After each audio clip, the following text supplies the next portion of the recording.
We've installed vCenter along with the single sign-on service and the inventory service. So we're going to go ahead and do the VMware vSphere web client.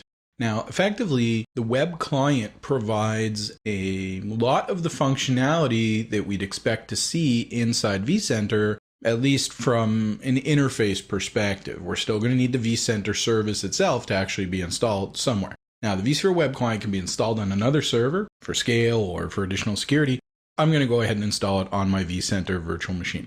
I've already got the installer loaded, just like for the vCenter installation, and I'm just going to go ahead and select the vSphere web client and click install. Pretty simple installation overall, and it's going to go and install the entire infrastructure for the vSphere web client, which is Adobe Flex based. So all of your clients who are going to connect to the vSphere web client are going to need to have the Flash client installed, which includes the runtime for Adobe Flex.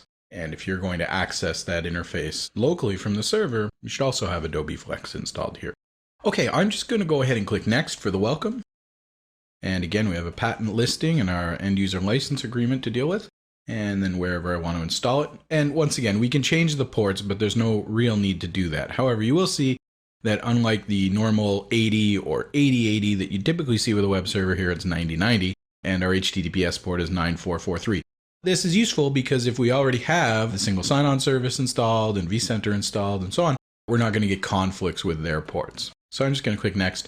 And now it's asking me for the details to connect to single sign-on.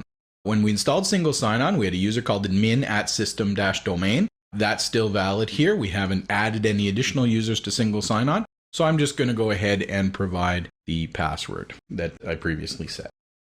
I'd say for the sake of simplicity, it's better to keep these things more consistent and not overly complicate things by adding additional layers of networking or multiple IPs or DNS aliases and so on. Okay, so the web client install is completed. In another video, we're going to take a look at connecting to the web interface and configuring it.